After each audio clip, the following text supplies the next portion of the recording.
নমস্কার বন্ধুরা, আমি পম্পা। আমার নতুন আরেকটি ব্লগে আপনাদের অনেক অনেক স্বাগত। তো আগের দিন রাত্রে তো আমরা চলে এসেছিলাম মায়াপুর। তো পরের দিন সকালবেলা দেখুন ফ্রেশ হয়ে নিয়ে ওই সকাল সকালই চলে এসেছি মন্দিরে।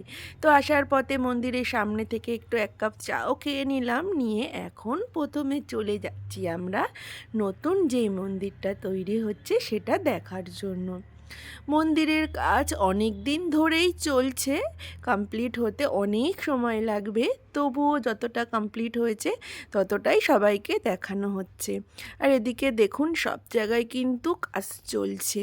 তো টিকিট কেটে আমরা তো ভেতরে ঢুকে পড়লাম, আমরাও সবার মতো মন্দিরে সমস্ত কাজগুলো দর্শন করলাম। মন্দিরটা যখন পুরোপুরি কমপ্লিট হবে তখন পুরো দেখার মতো হবে।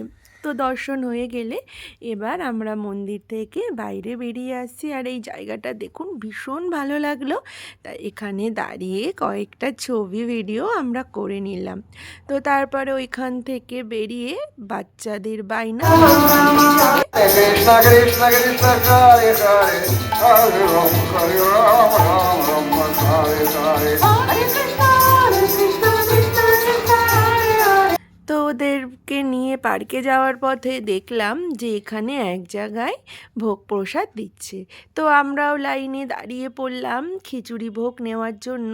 তো এই ভোগটার স্বাদ পুরো মুখে লেগে রয়েছে, ভীষণ টেস্টি করেছিল। তো তারপরে একটুখানি প্রসাদ মুখে দিয়ে বাচ্চাদের আবদার রাখার জন্য দেখুন আমরা চলে এসেছি পার্কে। বাচ্চারা একটু মন ভরে খেলাধুলা করে নিল, আর আমরাও একটু চারপাশটা সুন্দরভাবে ঘুরে দর্শন করে নিলাম। এখন দেখুন চলে এসেছি আমরা গোশালাতে।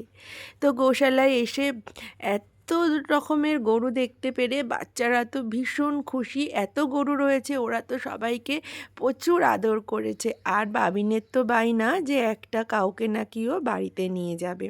তো এই দেখুন বাচ্চারা কাউগুলোকে খুব ভালোবেসেছে, খুব আদর করেছে। ওখান থেকে ওদেরকে একদম আনতে পারছিলাম না, ওরা নাকি ওখানেই থাকবে। তো তারপরে আমিও একটু বাচ্চাদের সঙ্গে গোমাতাকে আদর করে দিলাম। তো দেখুন ও কিন্তু শান্তভাবে দাঁড়িয়ে সবার আদর ঠিকভাবে করছিল। তারপরে ওইখান থেকে বেরিয়ে আমরা একটুখানি গোশালার বাইরে থেকে দই ক্ষীর খেয়ে নিয়ে চলে আসলাম সোজা ভোগ প্রসাদ খাওয়ার জন্য। এই দেখুন আমরা মহাপ্রসাদ খাওয়ার জন্য বসে পড়েছি।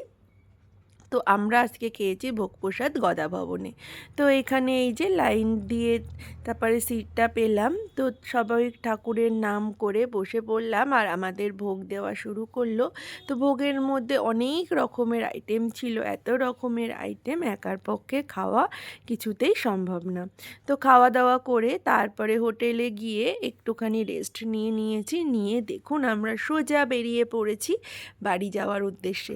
টোটোতে উঠে পড়েছি, এইখান থেকে আমরা এখন সোজা চলে যাব কৃষ্ণনগর স্টেশনে।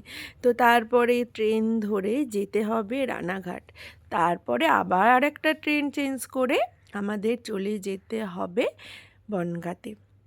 তো দেখুন তারপরে আমরা ট্রেনে উঠে পড়লাম, ভীষণ সুন্দর মজা আনন্দ করে কাটলো মায়াপুর জার্নিটা। তো এই যে সবাইকে টাটা জানিয়ে এবার বাড়ির উদ্দেশ্যে রওনা দেওয়ার পালা। আজকের মতো ব্লগটা তাহলে এইটুকুই। টাটা।